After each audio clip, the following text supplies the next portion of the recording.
Estos son los principales títulos hoy en América Latina. Choque de trenes, una nueva tragedia ferroviaria enluta a los argentinos solo 2 años después de lo de Once. Paz para Colombia, negociadores del gobierno y las FARC reciben propuestas ciudadanas sobre participación política. Por una salida al mar, las delegaciones de Chile y Bolivia tuvieron su primer cara a cara en la Corte de La Haya. Hola, buenas tardes. Bienvenidos a la edición central de Latinoamérica Noticias. Comenzamos el noticiero de hoy en Argentina, donde se registró una nueva tragedia ferroviaria solo 2 años después del accidente de Once, que se cobró 51 víctimas mortales y más de 600 heridos. 2 trenes de la línea metropolitana Sarmiento, la misma de aquella vez, colisionaron esta mañana en las afueras de Buenos Aires en plena hora pico, dejando al menos 3 muertos y más de medio centenar de heridos. Esta vez el accidente fue a la altura de la estación de Castelar, al oeste del Gran Buenos Aires, con 2 formaciones que circulaban en el mismo sentido en dirección a Moreno y chocaron pasadas las 7 de la mañana. Las víctimas fatales son 2 hombres y una mujer.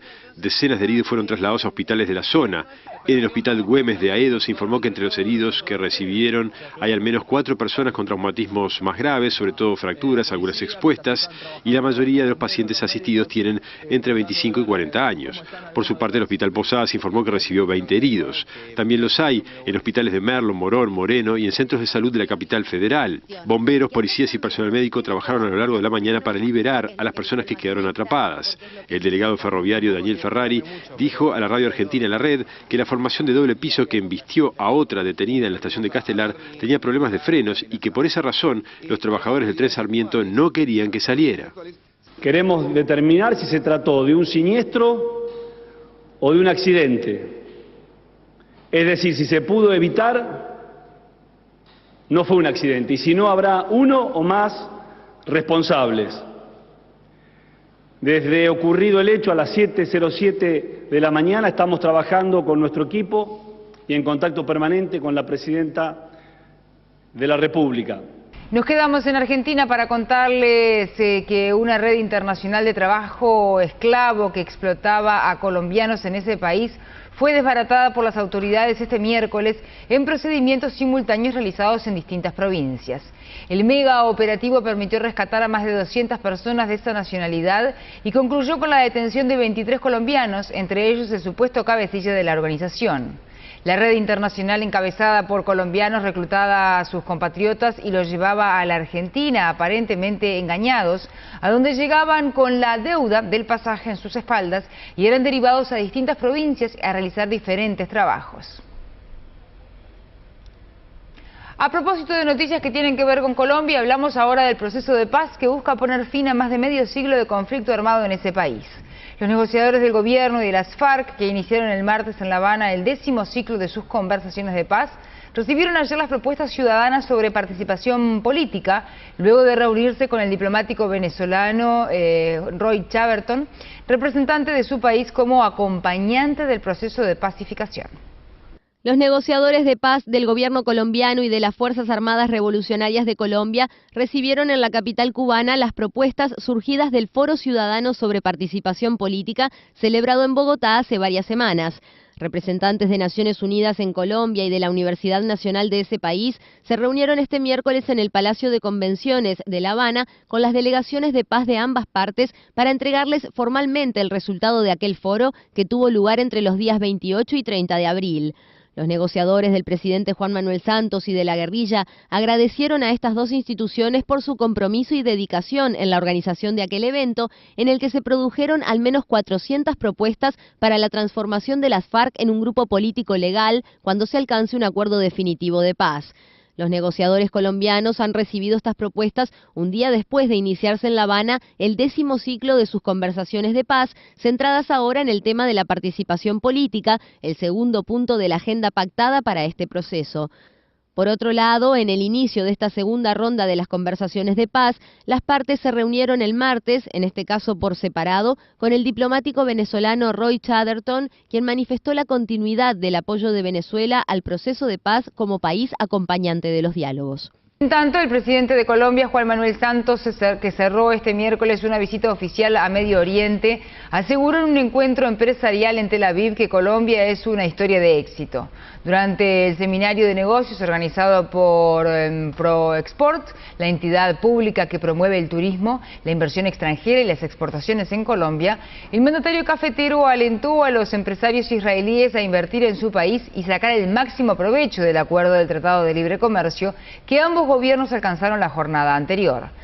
Santos destacó las virtudes de la economía de su país y las posibilidades que se abren de cara al futuro.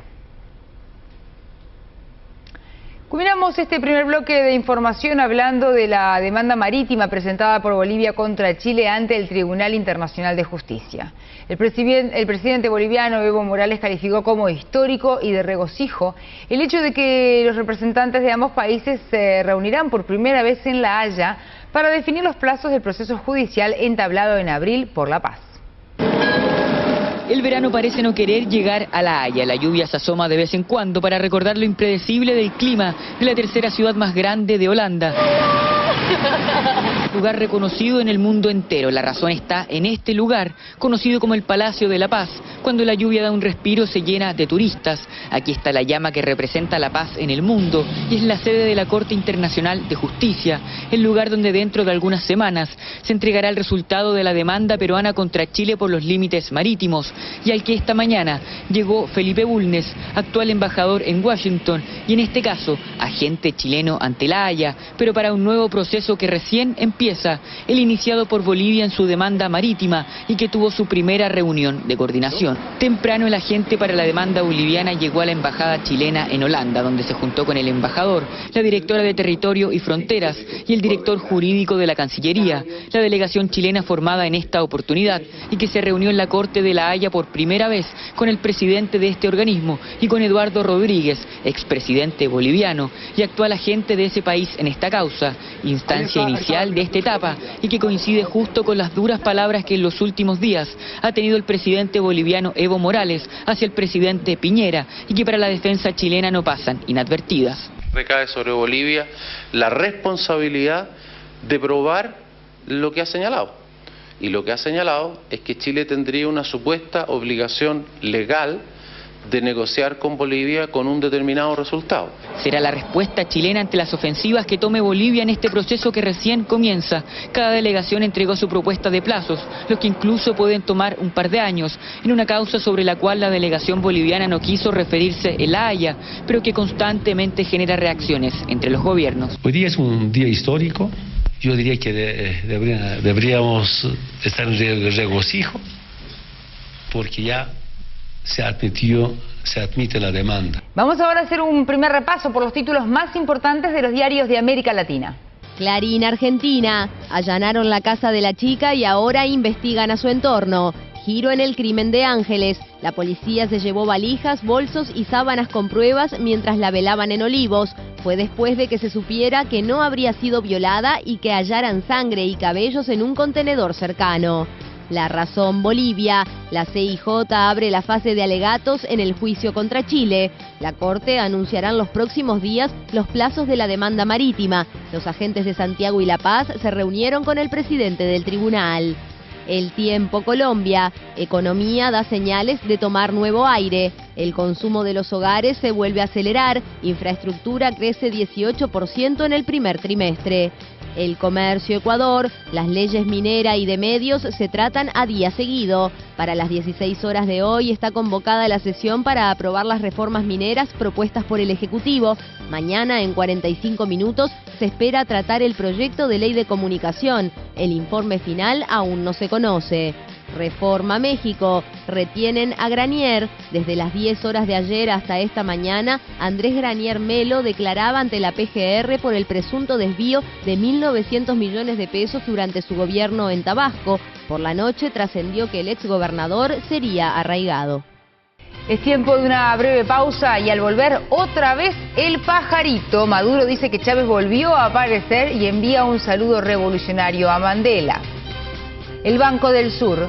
Ministros reunidos en Caracas ponen en marcha el organismo como alternativa financiera regional. Además se vienen los deportes aquí a Latinoamérica Noticias. Volvemos enseguida.